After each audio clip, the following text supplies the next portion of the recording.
is 4:30, so I call this regular meeting of the Kingman Unified School District to order on January 9th, 2024. Will you stand with me for the Pledge of Allegiance? I pledge allegiance to the flag of the United States of America and to the republic for which it stands, one nation under God, indivisible, with liberty and justice for all. And I will make note that as I turned around, I realized the flags are not in the correct place. So we will correct that. Sorry, the flag, the American flag should always be on its right. So yes, it is facing correctly. All right, so we will move on to roll call. Tony Henry. Lori Grant here. Star Jensen here. Here. All right, so we have a quorum. At this time, we will move on to item number 4, the call to the audience. I do not have any slips, and I see that Board Secretary says she has not received any, so we will move on to item number 5 under reports. Superintendent Dr. Dorner is going to present on our district finances. Thank you so much. Thank you, President Henry, members of the board. I prepared a statement so I could be concise. There's so many things I could talk about, and I'm happy to do so with anybody that wanted to come in for any particular information. This is just a general overview. And I'd always, of course, want it on record for the public as well. As you are aware, we've been without a finance director since mid-November. In the absence of the finance leader, our team has worked diligently to ensure a continuum of services. Payroll has been processed smoothly. There have been no issues there. Grants management continues to monitor and draw from federal funds and make sure that we're compliant in the federal funds department. Accounts payable is doing an outstanding job ensuring purchase orders precede invoices, which is a very important part of the school finance compliance world. Vendors are paid promptly, so all of our bills are paid. Student activities and accounts receivable, it's actually one person, but she does both. Does a tremendous job collaborating with the county treasurer and site leaders. I've really learned in the absence of our director of finance, the relationship with the county treasurer's office, Wade Stevens, and the folks over at the county is just really important. And they've got some great folks working at the county, and they're very willing to work with us and help us, because they hold all of our money. I mean, that's where it is in the warrant accounts. And so we always have to communicate what they received from the state and the taxes, and we communicate what we received from student activities. And then I'll mention in a minute that we have to reconcile between the two of us monthly. We do need everyone's help at school sites. We're always visiting with principals and club leaders to ensure that fundraisers are submitted to the board prior to the fundraising event occurring for approval, and that account receivable money that is received is deposited in a timely amount. There's such a flurry of activity at schools and so many clubs and organizations that are fundraising money, and then you have to collect it, and there's just so many details that are important because you're taking money from the public and you're putting it in the school district, and you want to make sure that there are receipts and tickets match sales and that it's not held, at the school for too long. And when schools are super busy, Mitzi Wilcox in student activities has to work hard to make sure all that happens, and we're doing well. Procurement has continued seamlessly. We even had a classified coordinator in SPED, Stephanie Castillo. She completed a major reporting project for Medicaid reimbursement, which is it's usually done by the director of finance, and she spearheaded it along with Donette and some other folks in finance. She had to gather a plethora of financial data and submit it, and it has to be done by December 31st in order to remain a district who can apply for reimbursement, and that team did that, so that was handled. And then I just have to say, I'm really proud of the finance team. There are 1,000 things going on every day in the world of finance, and the team is working really hard for that continuum of services. Some of the duties that were the sole responsibility of the director are currently handled by our finance manager, Donette, myself, and some of the other team members. We're all learning a lot about things that the directors had sort of a a solo look at. We reach out to our resources quite often. We're working with the county, the state, the treasurer's office. There are some complicated processes such as reconciling with the county treasurer's office. That's always been done solely by the director. And we are now working with the professional group consulting firm and the county to make sure that we are cross-trained and there are multiple people that are aware of how to reconcile those accounts. And dare I say it's fun, but that's my personality. I'm really enjoying the challenge, and it's like putting 1,000-piece puzzle together in an hour sometimes, but we're doing it. The professional group is also, as you've seen in some of my emails to the board, helping us with finding and correcting coding errors from our fiscal year 22 and our fiscal year 23 annual financial reports. And as I've stated before, we are not out of money, nor have we overspent money, but there are thousands and tens and thousands of pieces of data and journal entries that have to be coded and coded correctly.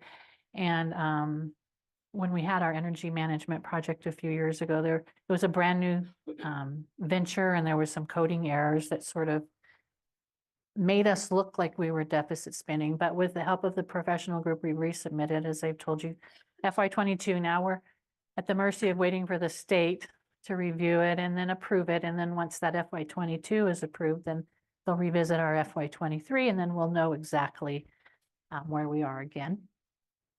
Also, the week before winter break, we hosted the CDWL. That's the name of an auditing firm that we have to have an annual financial audit, and it has to be done by an outside entity where they come in and they audit literally the entirety of our financial system. They will ask for things ahead of time. Our team will spend weeks preparing, gathering information, labeling it, having it all ready for them so that their time here is efficient. And so that entire week before Christmas, our team worked on that. In our exit interview, they reported our district. Donna and I were kind of fishing for information from them, like, how'd we do? You know, and they said, well, we're not allowed to have an opinion, but you're organized, responsive, and very easy to work with. And they really were pleased with the team and how everything was organized and ready for them to review. So that was good news. And while there are always items to fix and systems to improve, the preliminary findings, we were pleased. They were better than expected considering those potential coding errors and not being with a director at this time. So many of the items they gave us, all we have to do is come back and show our backup documentation for, and then they remove it from the list. A few of the items we can't fix, like there were a few fundraisers that weren't approved before they occurred. There were some untimely deposits, like I mentioned, but overall, it's looking good. Our greatest challenge is what's called the general fixed assets. And we have asked the professional group to help us with that too. It's called the GFA. It has to be done annually, and at least done every 2 years. You have to go into the field and you have to find every capital item that has been purchased and labeled, and they could be thousands and it could span 20 years. And you have to know where they are and identify them and show that you still have them. And so this last year, while our new finance director was acclimating, she wasn't able to get to that. So we are hiring someone to help us catch up on that, the GFA. But even in the audit, it went better than expected in that category. Finally, I just want to thank the KUSD Governing Board and KUSD staff for having patience during this transition. I'm aware that staff would like information on raises. That's our #1 goal right now. I'm sure they're probably asking board members, they're asking us, what about raises? And I just want to remind everyone that I would be remiss if I made a recommendation before all the updated AFRs are submitted and approved. However, that's me just going in order and being fiscally responsible. It is our full intent and expectation to increase hourly wage of all classified personnel. We handled the minimum wage mandatory increase, and then we will go back and we will handle the hourly adjustment for all. And we tabled it, hoping that all the AFRs would be approved by now, but we will definitely have that recommendation at the February board meeting.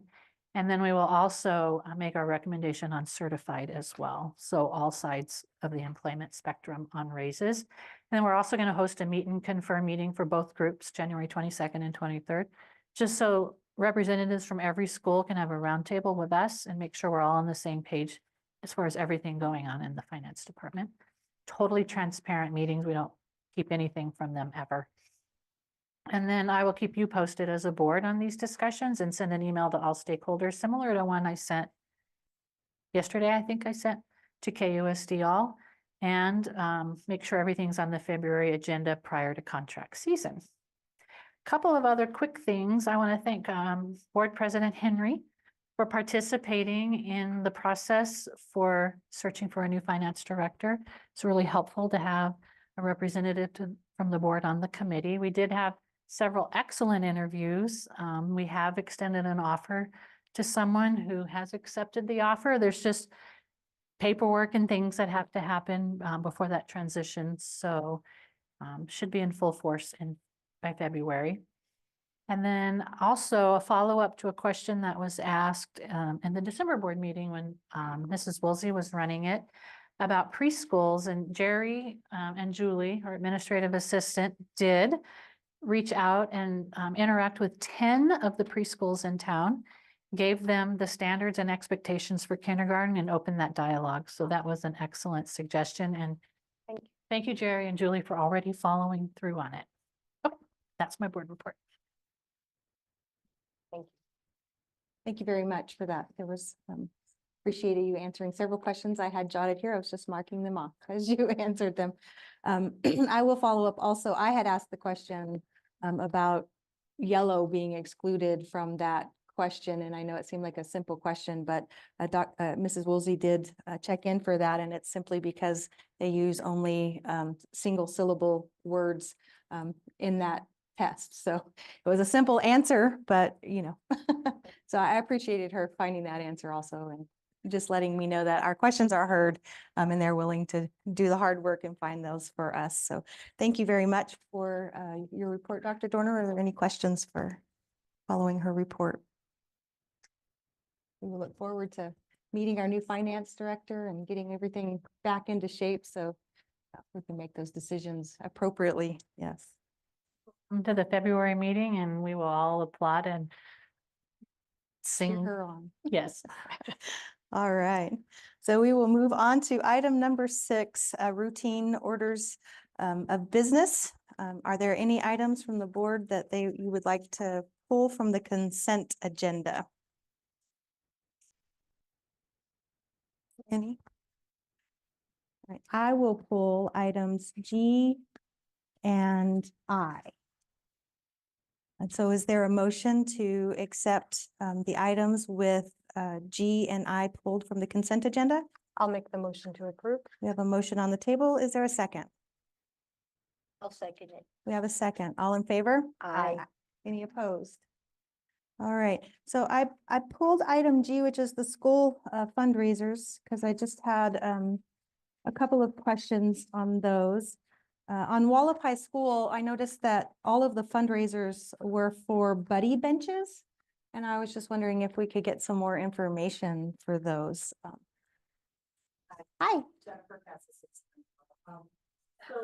They're going to need you on a microphone. So we noticed during recess that there's a lot of kids that are playing by themselves or not playing with other kids or some of our special needs kids. And we did some research and found out about buddy benches where if a kid needs someone to, play with them or something, that they sit on the bench and then another kid will come over and play with them. So we thought it would be a great addition to put one on the K2 side and one on the 3 through 5 side. Okay, so you're saying you're looking to get two Yeah, and benches? the prices are between 400 and 600. We've kind of done a generic search right now. We're trying to figure out which one's going to be the best, but average is about 500. So we're hoping to raise about $1,000. Wonderful. That does sound like a great idea. And Thank you. they'll be cemented in and they'll have a little plaque on there with, all that. So Wonderful. Thank you so much. That's awesome. Appreciate the extra information. And then considering the financial report and some of the things with on the KMS, they listed monthly dances. And so while I appreciate them wanting to get those on there, to try to take any issues off the table, I was wondering if we do need dates for those auditing purposes.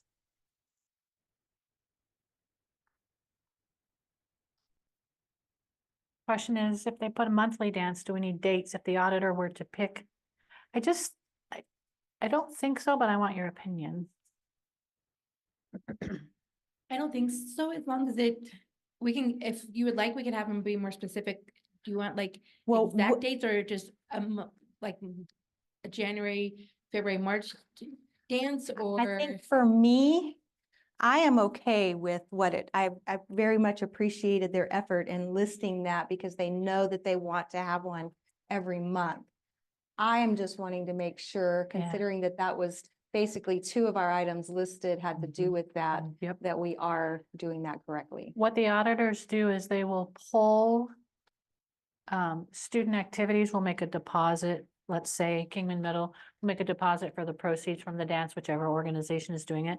So they'll pull that deposit slip and see it was proceeds from a dance, and then they will come and they will look at the board agendas to see, but I don't know that. So if we approve, say, a monthly- fundraiser now that's supposed to be in May, but not a date, will they have an issue with that? No, I not, don't no, know. because the funds will have been deposited in May and that they will see that it was on the January board agenda and it preceded the deposit. But I'm going to follow up with our auditors and I will CC you in that email because Yeah. now you have me curious. I'm making an assumption and I would like to have their answer and they love answering those questions. So, Right, well, because I could see now, this would set the precedence to come up at the beginning of the school year in July or August and put on there that, pickle sales every month or whatever. And then if they don't do it in the month, does that, signal that where are the funds for it? yeah. Yeah, I'll ask that question of just- the yeah, auditors. So it's Good just my question. curiosity going along. We have encouraged principals to use their annual calendar. And some things are like the penguin patch, ladies and gentlemen, you're doing it. Get it on there with a date. Yeah. That was just, I just caught on here wanting to make sure that if we're moving forward, that's our job to make Yep. sure that that happens correctly. Thank you. And then the last question I had was just more information, was just from Manzanita with the readathon. And I was just curious how that was organized to raise funds. I've been a part of readathons, but maybe not necessarily to raise funds.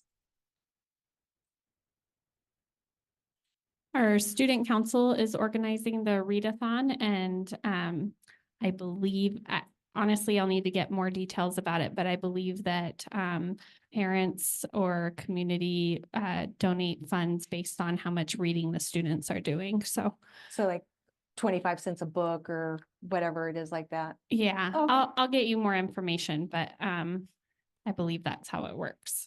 Okay, So- thank you. I appreciate you guys. Thank you.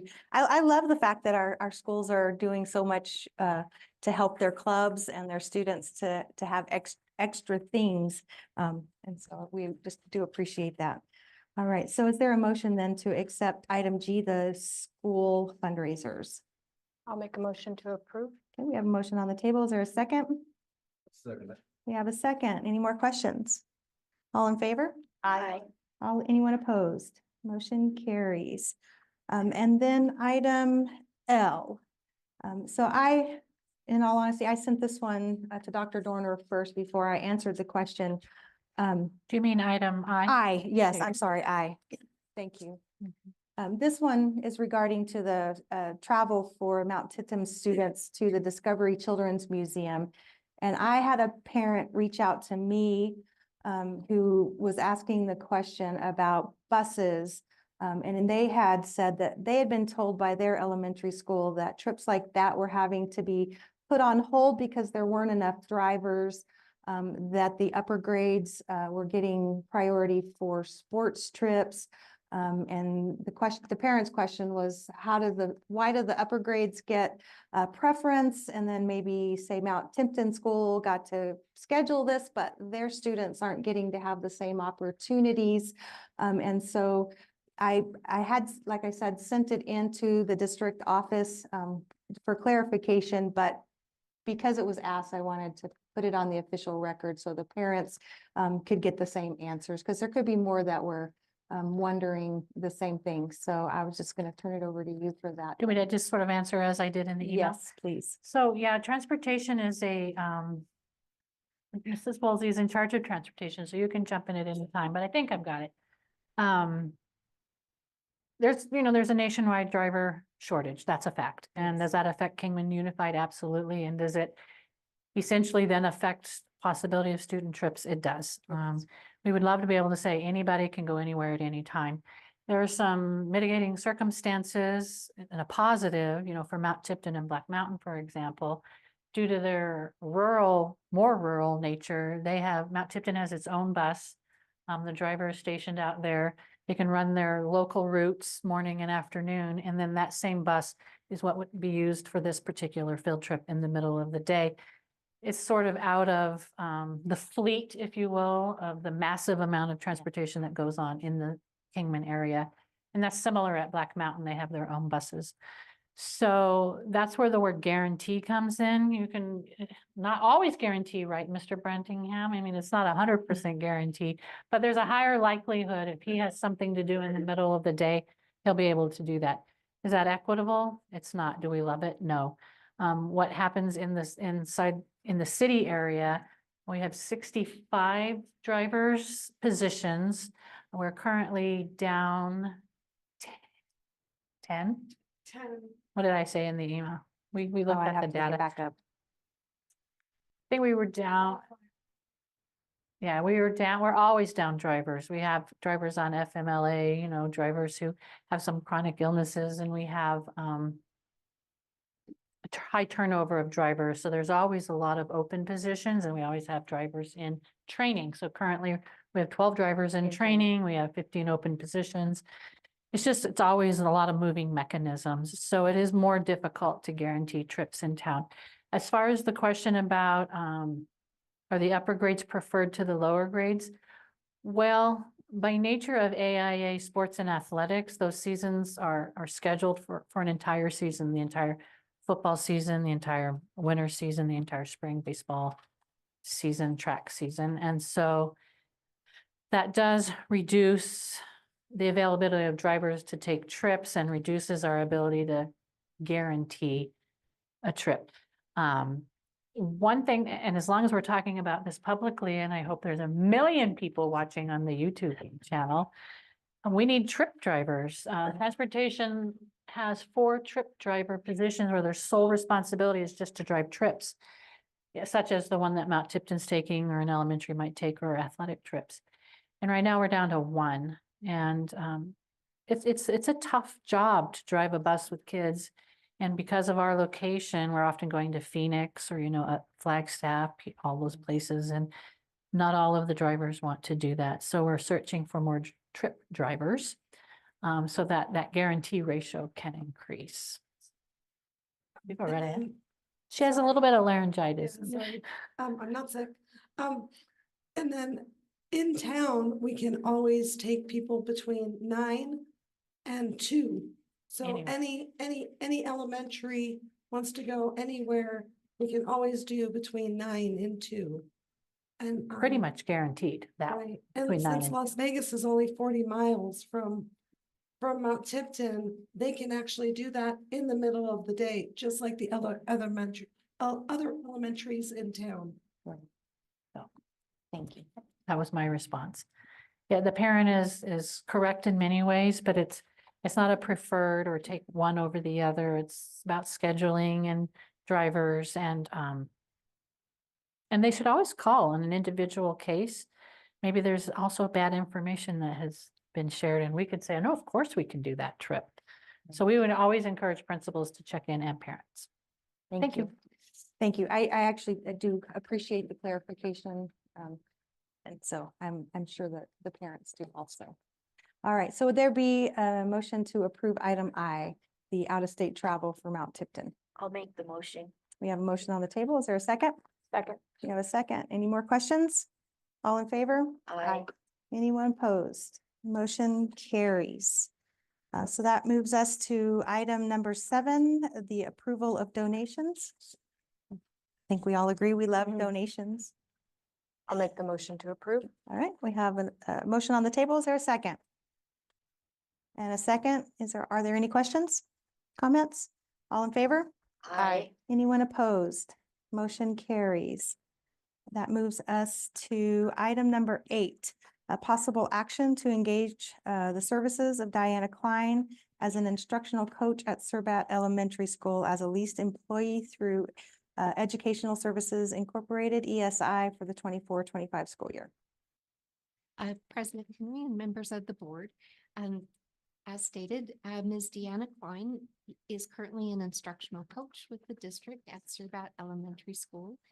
She has expressed a desire to retire at the end of this year, and she is a long-term employee with us, having joined the district in 1995-96 school year. And so she, at the end of the year, would like to retire through ASRS and then continue on in her role as an instructional coach at Surbat as a leased employee through ESI.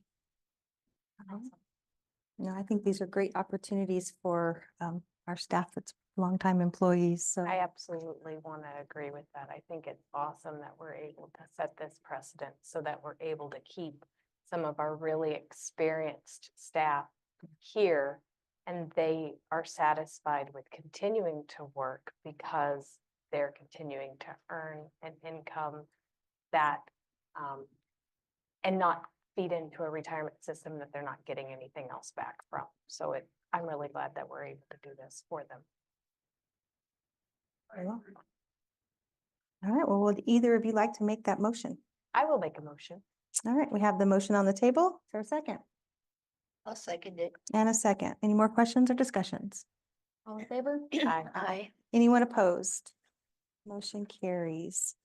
And so that moves us to item number 9, possible motion to move into executive session per Arizona Revised Statute 38-431.03A1 to discuss personal matter related to Jessica Heinings. Did I say it right? I'm going to say it wrong. I believe that is correct. Yes. Okay, yeah.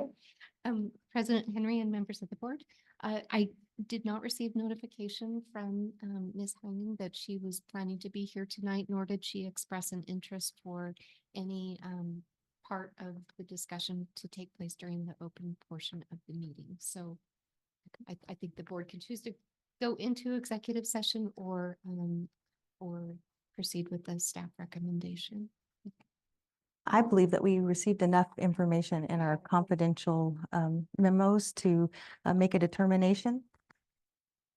I agree. Okay, so we don't need that, so we will move on to item number 11 to pursue possible action on the recommendation to terminate the employment effective January 9th, 2024 for the reasons stated in the confidential memorandum to the governing board. If I'll make someone- the motion to approve. We have a motion on the table. Is there a second? Second. And a second? All in favor? Aye. Anyone opposed? Motion carries. So that moves us to item number 12, adjournment. Anyone would like to make a motion for adjournment? All right, we have a Second. motion on the table. Any discussion? All right, all in favor? Aye. Aye. So we just want to wish everyone a happy new year and thank you guys for being here for us. Thank you. Thank you. Thank you.